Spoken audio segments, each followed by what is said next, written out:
Funding for This Is Nashville comes from you, our listeners, and Music City Prep Clinic, Nashville-based provider for PrEP and offering comprehensive sexual health services in an environment designed to be safe, professional, and shame-free. Learn more at musiccityprep.org. I'm Khalil Ekulona, and this is Nashville. If you've registered to vote in Middle Tennessee over the past 8 years, chances are you have been sent a mailer or been reached out to by the Equity Alliance. The Equity Alliance is a leader in civic engagement. They take ordinary people and help transform them into community leaders. One of the co-founders is Tequila Johnson, a Chattanooga native who has taken her passion, drive, and love for community and made a space for herself and others. I'm honored to have her here with us today. Tequila, welcome to This Is Nashville. Welcome back to This Is Nashville. Thank you for having me, Khalil. This is really happy. I'm really happy to have you one-on-one for a conversation. I've been wanting to do this for a long time. All right, so how are you doing today? What is going on in your mind? I have 1,000,001 things going on in my mind at any given moment. And so I try to do a lot of meditation, a lot of mindfulness work to try and sort out my thoughts. And so as you see, I was over here typing in my phone when I sat down, and that was because something popped up in my mind that we needed to focus on. And I was like, oh, let me write this down. I'm feeling amazing. I feel good. I just left a friend of mine's bridal shower. So I'm thinking about, happiness and peace, and I feel at peace. That's wonderful. That's absolutely wonderful. Now, I want to go back to this beginning. You born and raised in Chattanooga, right? Mm-hmm. Born, bred, and buttered, baby. Born, bred, and buttered in Chattanooga. That's what they say out in the chat. That's what we say in the country. Okay. Down south. All right. What was it like growing up out there? So, it's funny when I talk about my childhood because I feel like my childhood was all over the place. And not all over the place in the sense of nothing was structured, but I went from one extreme to the next as a child. I was born, my mom is an amazing, strong, resilient woman. My mom's mom passed away when my mom was only 15. And my my grandma was 35 when she passed. Okay. And so my mom immediately became an adult at age of 15. She's the only girl. She has all brothers. And she became the caretaker for herself and her brothers. Of course, we had other family members that they lived with, and she had an older brother who immediately became everybody's caretaker.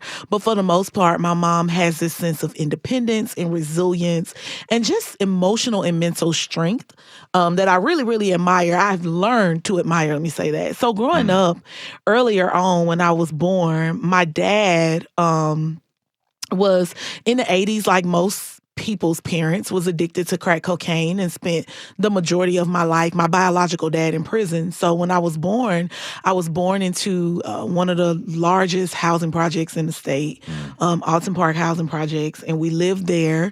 And then we moved to hood apartments, for lack of words, and we lived there for a while. And then when I got into high school, my mom and my stepdad got married, and we moved to the suburbs. We moved to probably one of the most affluent areas in Chattanooga and Harrison. That's quite a switch. So I went from living in the projects to living in the working class neighborhood to living in the wealthy suburbs. And that is, I think, probably the biggest thing that I think about that is visible within me now, that is reflected through my childhood. It's just my ability to matriculate through different communities and crowds. And it's because I grew up in the hood. I became an adolescent in the hood. And then as I got older, I went and moved to the suburbs when I was in ninth grade. I think I was 14 or 15. What was it like for you? Like, being a hood flower and then going into the suburbs. What was it like? High school is unique for all of us. It was really, really hard. I never felt like I could really be myself. I've always felt like in every space, in every room, in every part of my life, I had to adapt, right? Because when I lived in the hood, if I'm being very honest, I've always been really smart. I've always been really articulate. I've always been, someone that had a certain level of affluence about me, right? Even in the hood. And so I felt like I didn't fit in, right? Like I always have felt like I did not fit in. And then when I moved to the suburbs, I was too hood. So I felt like I didn't fit in. So I've always had this nature about me where I feel like I've had to adapt rapidly, right? And I've had to adjust, and I've had to really develop my personality to be all encompassing of all those different stages of my childhood. Well, you know, some people who constantly feel like they never fit into a place can long to be accepted. There's others who feel like I don't fit in anywhere. People have to adapt to me. Which approach did you take? Or was it something in between? So it depends on which stage of my life you're talking about. Earlier in my life, I tried to adapt, right? I tried to fit in, rather, not adapt, but fit in. And my mom, one of the things about my mom is this, like I said, this emotional resilience that she has, this independence. And so my mom instilled this level of confidence in me at an early age. And so when I was going through those stages of trying to fit in, my mom always reassured me that you don't have to fit into a space. You can create your own space and make people fit into you. And one of the things that my mom is really, really good at is organizing. Like, we don't call it that, but that's what it is. My mom, every year, her and about 50 of her friends take a trip. She organizes this big trip of all of these Black women, and they go on this big trip.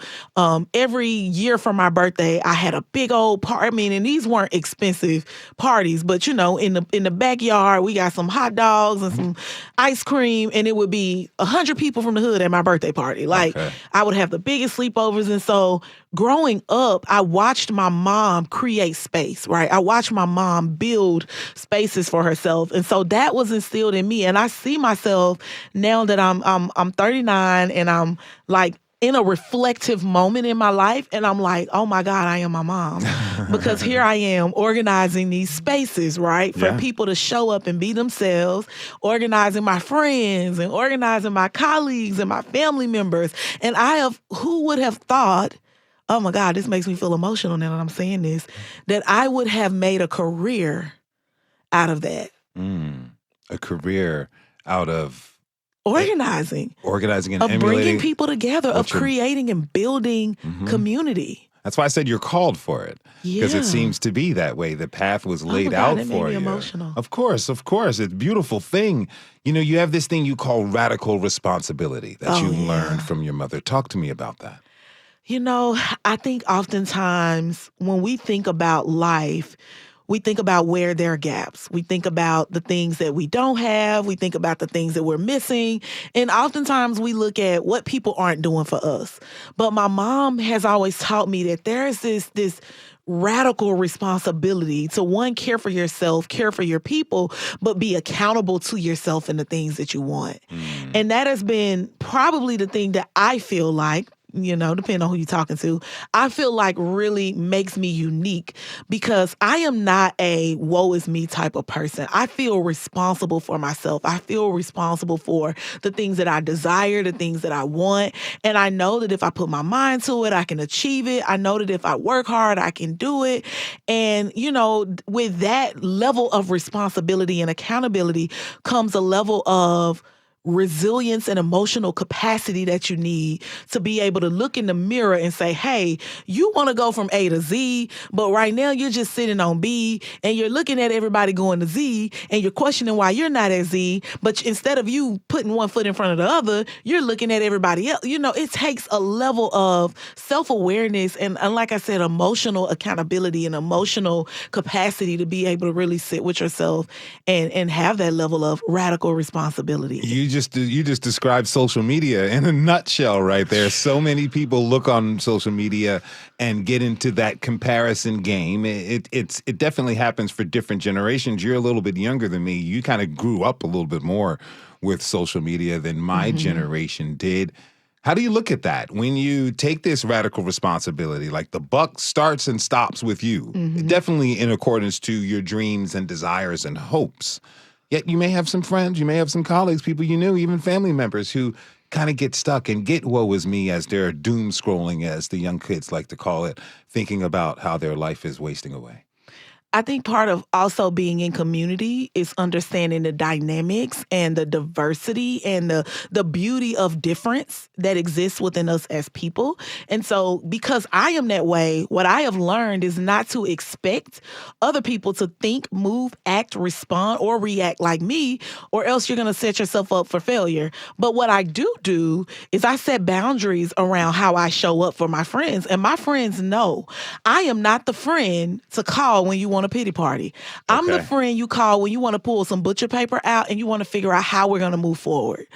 Because it gives me a sense of anxiety to like waddle in one space. Like, because I'm the type of person that when something happens, I immediately want to take action. I immediately want to move. I immediately want to execute, want to implement. Like I am a forward mover, right? I don't know if you're into astrology, but I am. Yeah. I have an Aries rising. Okay. I have an Aries sun. Most of my houses are in Aries. So Mars is a planet that's centered around action. And so I'm very action oriented. And I'm sure, and I am very self-aware enough and very communicative enough to let my friends know that like, hey, I'm not the person. I can't give you what you need right now, but when you have set with what it is you need to feel emotionally, because your feelings are valid and you are ready to move forward, I am here for you. Now, I'll listen to you, but you can't call me about the same thing for 3 years. Okay. You cannot, because it's going to make me feel drained. So you're like, okay, I will listen to the problem for a minute. Don't call me back with the same problem. Call me back with, okay, let's find a solution to it. Hence your activism and your ability. You talked about community being multifaceted, right? Suburbs versus city life. What did you learn about community? Being in these two different environments, particularly as a young teenager and growing into a young woman before you go out to life, because I'm sure that had to set up a foundation of you being around different types of people that enables you to move through the world the way you are now. Community looks different the more you have, right? Because what I've experienced, even in my adult life, is that the less you have, the more you need each other. So in the hood, community was the cornerstone of how we survived. You know, you could walk outside and you could walk to your neighbor's house and ask for something. Or if you were cutting up down the block, it wouldn't be anything for the neighbor next door to discipline you and then go tell your mom and you get disciplined again. Or like for us to carpool or for us to take turns. Like I said, we would have birthday parties or fish fries or just different things like, oh, I get my food stamps this week, so I'm going to host a fish fry and everybody would come and eat. And then next week you do it. Or we would host rent parties where you throw a party at your house and everybody come pay $5, $10 to help you get caught up on your rent. But when I moved to the suburbs, what I realized was there was this energy that kind of felt like self-preservation. Right? Like everybody is focused on what they have going on. And it's all about how do I preserve where I am right now or go up. And so people were very intentional about who they were in community with in the suburbs or in more affluent circles. It's like, what value do you bring to me when you're in an affluent circle? People are looking at you for how you add to them versus looking at you as Khalil, the person. Yeah. And that was difficult for me because I was used to being in a space where people just, you know, we had nothing but people, nothing but each other. And so that was a currency versus getting into a space where it kind of becomes more about, you know, a little bit of the material things or about the self-preservation or advancement and climbing the ladder and running the race. And it becomes less about community and more about capitalism. Running that rat race. Running that race, something baby. Interesting. I want to talk about that a little bit later. But, you know, we were talking earlier in the setup for this interview, and you said, you know, this radical responsibility, this ability to say, hey, I am taking responsibility for the things that I want. And this attitude that your mother had that she instilled upon you. Two things. One, you know, you have a daughter, so I'm sure you're instilling that upon her. How are you changing it up for the modern world and modern parenting? So I am a lot softer with my daughter than my mom was with me. And I'm also a lot more modern. I don't spank my daughter. I talk to her. We use different techniques to express ourselves. Like she journals. I've taught her about mind journaling, where she gets up in the morning and I'm like, and I ask her every morning, how you feeling? And she's like, I don't know. And I'm like, okay, well, write down everything that comes to your mind and then go and brush your teeth. So it's some of the things that my mom never had access to mental health care. She never had access to coaching and therapy and resources and things like that. And so now that I have that access, I'm implementing some of these things that just, I think, focuses on the woman holistically, like what do you need to survive and what do you need to thrive as a woman? I think what my mom taught me were survival skills. She taught me how to get by, how to survive, how to show up and do what I needed to do, how to assert myself.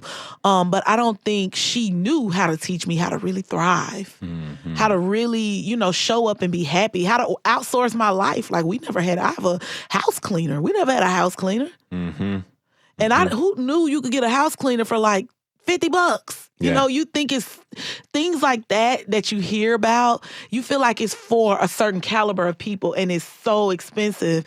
And now that I have access to resources and other people and I'm in community with people who use those things and who grew up using those things, it just really transformed my life. And so my daughter's life is a lot softer than mine was. But yet softer, but she's still no wilting violet. Oh, meek don't mean weak. Yes. So do you feel like that's a lot of Southern women were raised that way?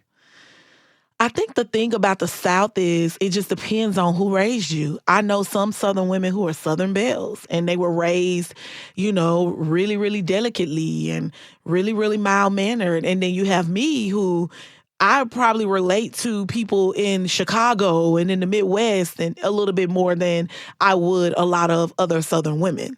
Now, there is still that Southern woman in me, that nurturer that we're kind of raised to be. But I feel like if I'm creating a generalized statement, most women in the South are raised a little bit differently. We're raised a little bit more to be a little bit more accommodating. Accommodate. It's different than accepting. That's whole entirely different than accepting. What do you think about that? I think that's the beauty of life. It's like, I think I told you this when we talked, that I'm turning 40 next year, and every time I talk to my coach or my therapist, they're like, how you feel? Like everybody is like, I guess 40 is like this age where it's great. Your body changes as a woman and, all these things.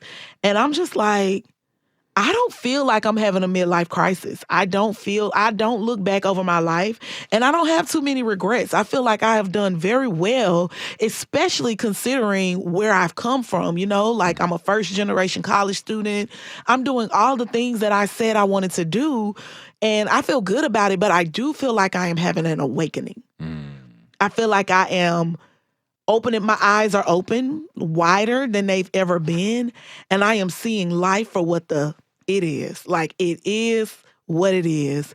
And that gives me a level of, like you said, joy, radical joy. We're going to take a break. I want to talk about this awakening that Tequila Johnson has now entered into after we take this break. Stay with us. This is Nashville.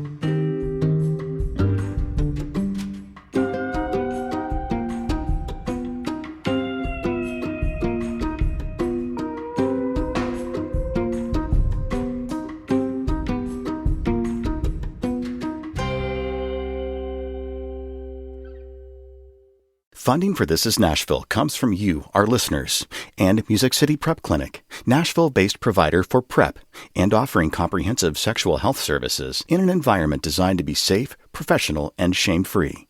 Learn more at musiccityprep.org.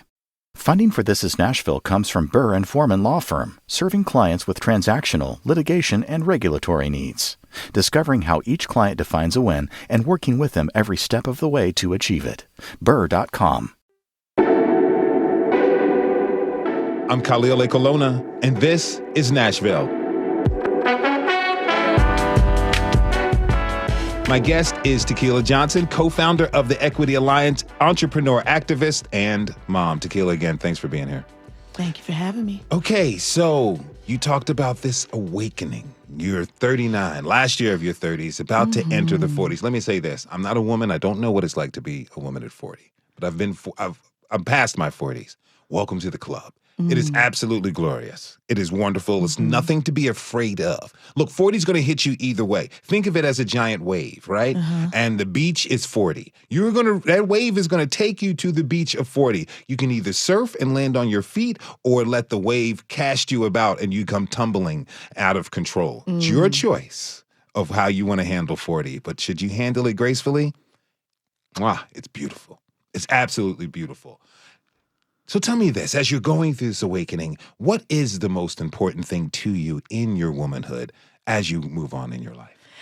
I don't think that there is one thing that's more important than the other. And that's one thing that I'm realizing is like, I think when you're in your 30s, you like prioritize, I got to grind, I got to get to this place, I got to do these things, I want to be married, I want to have kids. Like everybody has these 30 bucket list things that you do when you turn 35 and you're like, oh my God, I'm almost 5 years to 40. And you create these lists and you do all these things. And what I'm feeling now is like, none of that really matters. You know what I mean? What matters is, are you happy? Do you feel fulfilled? Do you wake up in the morning and look in the mirror and like what you see? And if you don't, what can you do to change that? Who are you? Who you say? Do you show up as who you are when nobody's looking? Are the things that you say about yourself really true? Or are you just saying those things to garner favorability from people? Like the things that I'm awakening to is like, oh my God, like it sounds so simple, but it's like, this is who I am. This is what I like. This is what I don't like. And I like being this way. I don't really like that I do these things. How can I fix these things? And so that awakening is just like a level of self-acceptance. Do you find yourself opening up to the simplistic understanding of it all? Because sometimes, at least for myself, and I've seen people go through this, when you're younger, you want this really complex, convoluted answer or potential solution because what you're going through is so monumental. But often I find, when I used to teach, my students called it Yoda speak. I would give them very simple Yoda-like answers, and they wanted more. But when you have some years under you, you can see, all of the complexities can be boiled down into 3 or 4 words or a very simple phrase. Absolutely. That's how I feel. I feel like, sometimes we want to dig deep and get under the surface of why and how and when. And what it does is it takes away the essence of the journey that you're on, right? Like I spent a lot of time questioning things, so much so that when I look back, I realized I didn't get to live in the moment of stuff because I was so busy trying to figure it out and put it together and think about what was next. And, that I didn't get to really, really enjoy the moment that I was in. And so now I'm like, oh no, life is a gift. And you have to, life is that's why they call it the present. Yeah. You have to get up every morning like it's your last morning, which means I don't have the capacity to invest in questioning every single detail of every single thing because I'm too busy experiencing it. And the present, I find, is the present lasts forever. Yeah. The future ain't here yet and the past is gone, but the present is always lasting forever. Yes. Find ourselves able to settle in that. And, when I think about it, one of the lessons I've seen in the modern world, particularly over this last year of politics and how it affects our experience and how we go about our perspective on this existence, right? Is that people are like, it's kind of all about money these days. No matter who you are, no matter what age, the money you have is directly related to the value you have. You're a good person, you got money. Are you valuable to other people? You have to have some form of loot or cash. How does that resonate with you? Like equating monetary value to a person's actual just human value. I think that is the complexity of society, right? Like if it wasn't money, it was cattle. or whatever was valuable back in the earlier times. It's unfortunate, but that's a reality that I am settling with, because even if you go and talk to the person with the least amount of money, they think that. And if you go and talk to someone with a whole lot of money, they probably think that less than the person without it. And you ask people with a lot of money what they find valuable, and they usually talk about things like time, things that you can't reproduce, but it's because they have experience producing that.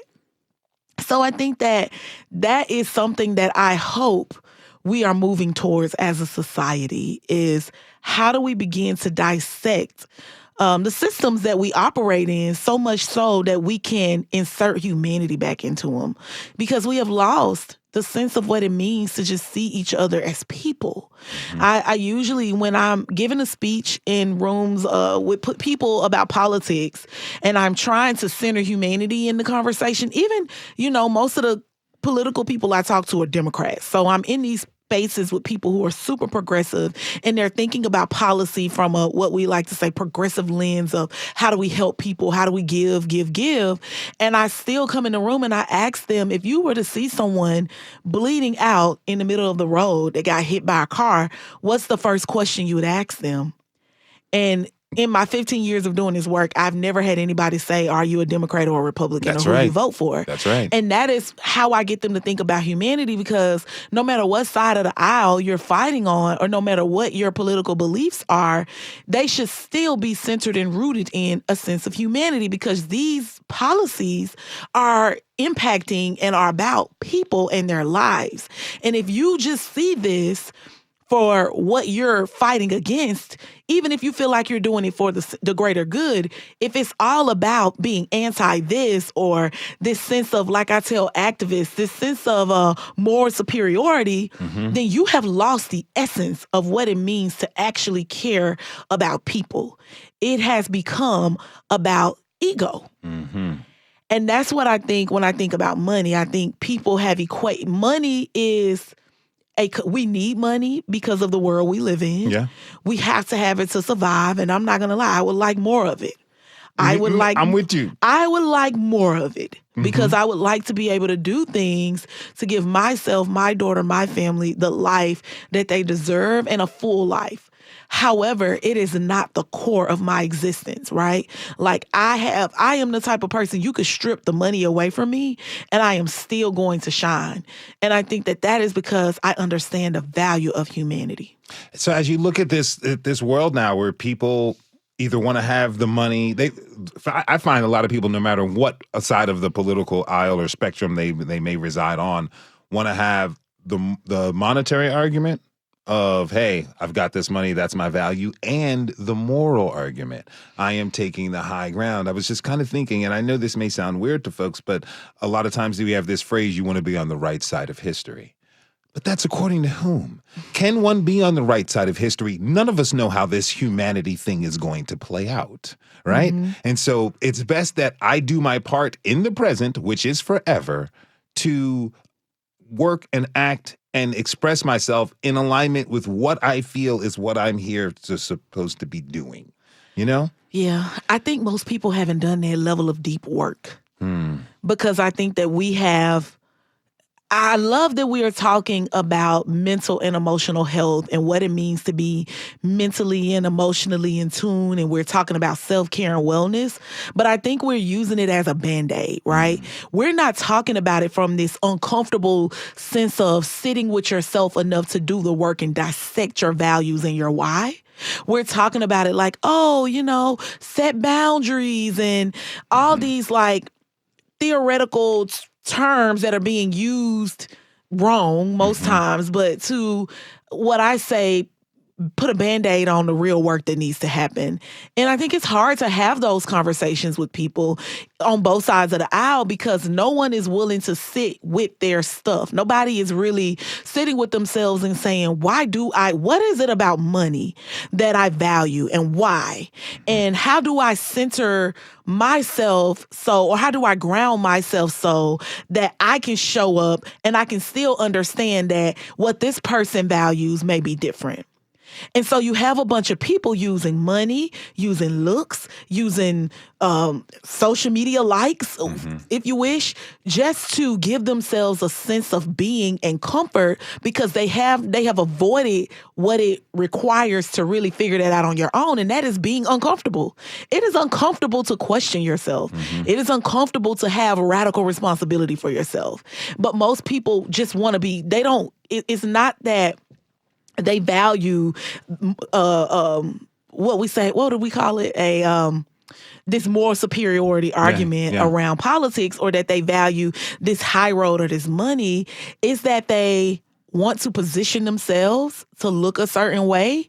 And instead of doing the deep work to figure out what is that intrinsic value for them, they are looking at what they think other people value and using that as an indicator of what they think their perceived value is. What is it going to take to inspire people to ask what I call these self-reckoning questions? Looking in the mirror, like you said, asking these self-reckoning questions, because we often try to, even when people begin to do that hard work, one of the first steps, or I think the first obstacles people run into, let me not say people that I've run into in the past when I do this, is stop trying to justify my actions that I've taken in a particular situation. And to go along with what you've said about the jargon that we use around that, I was talking to a friend not too long ago, and I was just really questioning the idea of, I'm going to give myself grace, that phrase. I'm going to give myself grace. Because this friend is a pastor and said, you cannot give yourself grace. Grace is something you give to another. Because my feeling is, just as you said, we use the phrase giving myself grace to give myself a pass. Oh, I know I'm supposed to do this, but I'm going to give myself grace and take a little bit off. I'm not supposed to call her because she's a little bit toxic, but I'm going to give myself grace and call because, you don't know what she's going through and she may need me. We are not necessarily taking ourselves to account the way we take others to account, particularly those who don't agree with us. Absolutely. That is a loaded question, Khalil. I'm sorry. Yeah, I know. That is deep, dude. Well, it happens when we talk. I think that is so I gotta sit with that. Right. That is deep. I don't know if somebody's ever asked me something that deep. Okay, well, what we'll do, we're going to sit with that. We're going to go take a quick break. When we come back, we're going to get that answer from Tequila Johnson. It's been wonderful. We're going to learn a little bit more about how her political and communal philosophies and approaches have evolved. Stay with us. This is Nashville.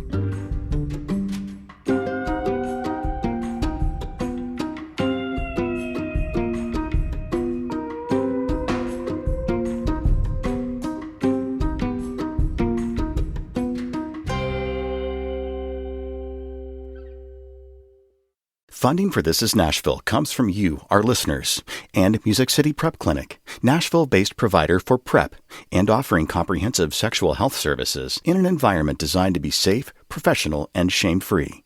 Learn more at musiccityprep.org.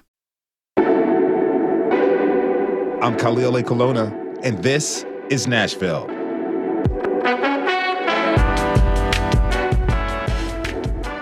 My guest is Tequila Johnson. She's a co-founder of the Equity Alliance, an activist, an entrepreneur, and a mom. Tequila, I'm having a blast. Thank you for being here. Absolutely. Okay, so we left a break because I asked you a very, very, as you said, one of the deepest questions you've ever been asked. And you've do forums all over the place, internationally. All over the world, and so Craig. I'm going to self-congratulate myself for that. I feel very proud. But this question is, how can we ask ourselves the self-reckoning questions that we avoid, but we cast upon those who sometimes may be our allies and those who we definitely disagree with? How can we come to that true humble space? That is $1 billion question, Khalil. If I had the answer to that, I could solve world hunger. I think there are two things I want to say. One, I don't know, because I've never seen it. I've never experienced it. I can say what I do for myself, but again, that would be me reflecting my own self-values on a population of people who may not think, believe, move, act like me. Yeah. And the other question is, I just feel like we haven't lost enough. I feel like there is so much to distract us from being able to, having to sit with those questions, I look back at 2020 when everybody was on, what was it, quarantine. Yes. And I told you I went to a bridal shower today, and I was talking to this woman sitting next to me, and she said that of her 6 friend group, she was the only one that was still married. And 5 of them got a divorce during quarantine. And it was because they had lost the ability to be able to distract themselves from what was either making them unhappy or not giving them enough in their relationships. And COVID kind of forced them to have to sit with their partners, and they came to conclusions that they were not happy and they did not want it, right? And I feel like in terms of us as people, in the society, the modern society, you can always get a dopamine hit. You can just cut your phone on and look at social media. You can cut on the TV and distract yourself. There's so much distracting you from you. That I can create a false identity on social media. I can become something. I mean, we've all been in rooms with social media influencers, and you're like, man, your personality is nothing like your social media brand. Like, we live in a world where people are making money off of creating fake personas and personalities for people. Like, some of the most wealthiest people in the world are brand experts that have figured out how to manipulate color, positioning, all these things to trick human psychology into believing something. Yeah. I think that we have not lost enough. We are too distracted. So there is no reason, there is no incentive for getting uncomfortable and doing the hard work unless it is intrinsic. Unless you say, I want to, what stops you from continuing to operate in a way that is socially acceptable and keep yourself distracted from the reality of every night I go home and I really don't really like myself, but I go home and I sleep and I wake up and rinse, wash, and repeat. It's interesting that you say that, because I find people I got some friends who are in the gym for 3 hours. Like, why are you in the gym for 3 hours? They're distracting themselves. Although they're committing a healthy act, right? Exercise is good for us all, but they're in the gym for 3 hours. It feels like we have been running since the pandemic from facing ourselves. And, we kind of have moved on from the pandemic. And I feel like that's a little bit of a mistake, because it's obvious the impacts and the effects of the pandemic. We see it all the time in each other's faces. In this conversation, the fact that we've grown more and more accustomed to distracting ourselves. We haven't lost enough. We don't necessarily recognize the position we're in. And when I say that, I'm looking at, you and I come from generations of African Americans who, depending on where you grew up, I'm assuming for you it's kind of like me, even though I grew up in the suburbs of Baltimore, there wasn't a touch of Jim Crow around.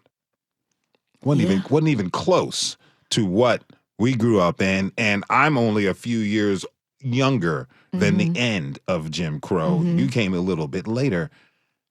Looking at the situation the political situation now, and people think it's all falling. But when I talk to older African Americans, my parents, my uncle, some mentors, they say, well, no, these conditions are nowhere close to what's happening. And they tend to say that they're not going to call us soft, but they say, you guys haven't seen how hard it can be. And when you say that we all haven't lost enough yet, we haven't suffered enough yet to recognize a little bit of and I don't want to say this is like everybody in America has had a cushy life and a comfortable life. I know that's not the case, just from my own eyes. But I feel like, to a degree, have we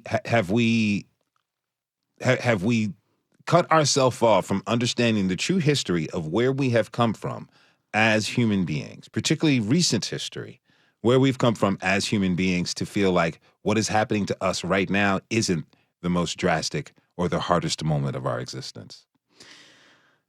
I think we are distracted. And even people who don't have access to be able to take a vacation and escape their life, or they can't afford, people at every level of society are distracting themselves.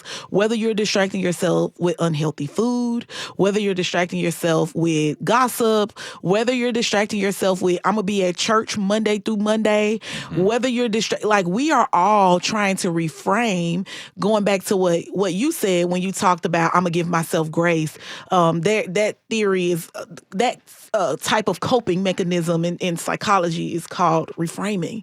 We are all all reframing our reality right now. We're all, instead of doing the uncomfortable work and developing the emotional discipline and the emotional grit to get through hard times, we are telling ourselves, oh, somebody has it worse than me, or oh, I'm gonna give myself grace, or at least on social media I don't have this. Like we have gone from the phase of being a little bit uncomfortable during the quarantine period to now, instead of, as you said, like facing that, we have never truly healed as a society from that. We're just reframing it. We're just reframing our minds and basically tricking ourselves to think that things are one way so that we don't have to get uncomfortable, so that it provides us with a little temporary relief. Because if you think about human psychology, your body, your mind works the way it's supposed to. It's supposed to keep you comfortable. Your mind always fights for safety. That's why things like fasting and doing dopamine detoxes and quiet detoxes or hypnosis or whatever, things like that help to rewire your mind, actually force you into a level of emotional and mental discomfort because it takes away those stimulus. Well, if you're just sitting on social media all day and eating chips when you're bored, or going to the gym for 5 hours, or going to church and praying all day instead of actually looking inside, we're never going to get to the place where we ask ourselves that tough question. There's the Equity Alliance, you all have been leading voter registration drives across the state for a while. So in rural and urban areas. Yes. What do those folks who live in both places have in common that most people wouldn't even think about? I think the biggest thing is that the biggest thing from talking to rural white people, because I have talked to a lot of rural white people and Black urban people, is that everybody just wants essentially the same stuff. They want a good quality of life. And quality of life may look like I want to have a farm, and quality of life may look like I want a condo in the Gulch.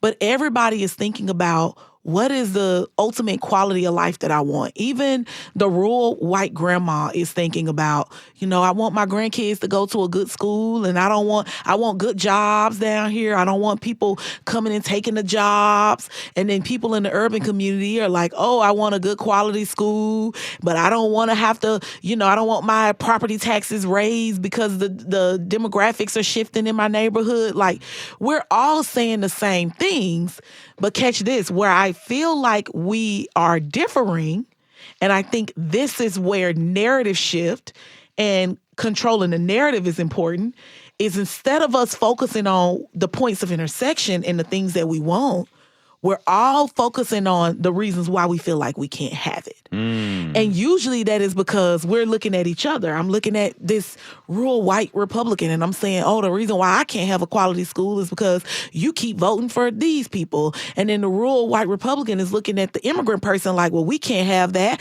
because you're coming over here living off us for free. But we are never stopping to ask ourselves, what is preventing us from getting what we want, and stopping to reflect on, hey, we may disagree on what's stopping us, but we don't disagree on what we want. And no matter who you talk to, everybody wants a better quality of life. Even rich people, they're thinking about, how do I improve my quality of life consistently? That is a very radical position to be taking now, where things are delineated in such a way as if either you one side or the other, or the third side or fourth side. And I would love to maybe end this conversation with about the birth potentially of a third and maybe fourth political party. But that's pretty radical to get people to get out of these very ensconced, let's put it this way, the trenches of political warfare people are on and they're in. How can we get them to say, hey, don't train your weapons on each other, train your weapons on a solution, because you both want the same things. No, they don't have to be identical in how they look necessarily, but you want the same things. You've talked to folks. What do you think is one of the most common sense, salient ways to express that to people? I don't think it's a common sense thing. I think it is an education piece, but I think it has to look different. And part of this conversation is about how has my ideology shifted, right, over the last 10, 15 years. And one of the things that has really shifted in me is how I see the system. I think I have always kind of looked at the system and power from a sense of morality, because as a movement leader, that was how I was trained. I was trained that the definition of power is love correcting everything that justice can't, right? But when you look at power in essence of how everybody sees it, it is about control over a valued resource. But I think that we are fighting. We're playing two different games. You know what I mean? And that is why it makes it so easy to shift the narrative and to control people's opinions and perspectives of one another. Because on this side, we're preaching love as a powerful weapon, right? And on this side, they're teaching resource as a sense of power. And so we're showing up fighting with love, and they're like, no, I'm fighting to gain control. And it makes it easy to draw division because we're talking about two completely different things. We've also never sat down and just diagnosed the system. We've never looked at we always look at the outputs of the system, right? Like we're fighting policing, we're fighting these anti-abortion laws, we're fighting anti-LGBTQAI plus laws, but and the system is doing what the system was designed to do. But we've never looked at the system as a system and said, what if we put a different input in? What in the system exists that we can manipulate to get the desired output? We're just in defense, which creates, as you know, discourse and disagreement. If you're on the defense, you're in disagreement, you're fighting. We have never, not once, I always ask people, what do you want? Because we have never, not once thought about the system, the political system, from a sense of control. When you think about that and you look at Nashville, where would you like to see Nashville be in the future as we get closer? So I have a very probably unpopular, unfavorable, radical thought about Nashville. I think Nashville is a very segregated city. And I feel like Nashville does not own that narrative. They try to preach, oh, we're the little big city where everybody is welcome. And I think a part of that is true, but I think that they don't think about how to cultivate these micro communities within Nashville. It's all about how do I make this city so diverse and so welcoming and so loving, instead of saying, like, Nashville is a diverse city of micro communities. North Nashville is the historic Black area where you can go and get this rich HBCU culture. East Nashville is where the hippies and the musicians hang out. And, Broadway is where the tourists and the bachelorettes hang out. In South Nashville, we don't look at Nashville like that. Nashville has false branding.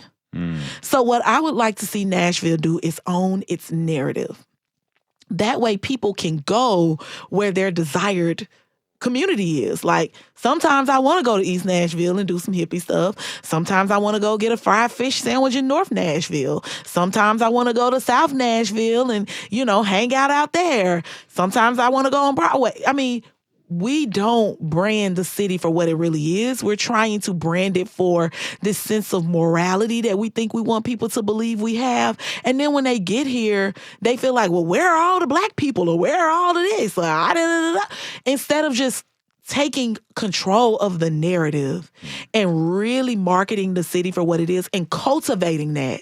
Like, what I would want to see Nashville do is cultivate Jefferson Street to be what Frenchman Street is to Bourbon. I would want to see Nashville cultivate these micro communities to where the culture of what exists in that community can thrive without this feeling of takeover.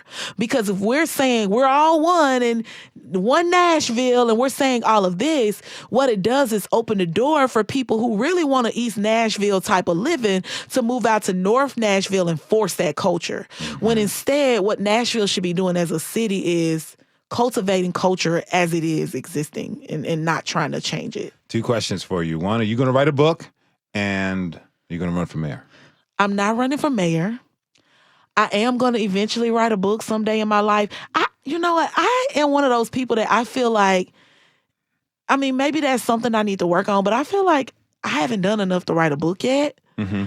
But people tell me I should. I don't know. Maybe I should. I'm with you. I'm the same way. And they told me that for years. When I turned 50, I was like, maybe I can write a book now because I'm 50. But, I have a lot of friends who are older and they still call me kid. And I'm like, yeah, I got a lot to learn.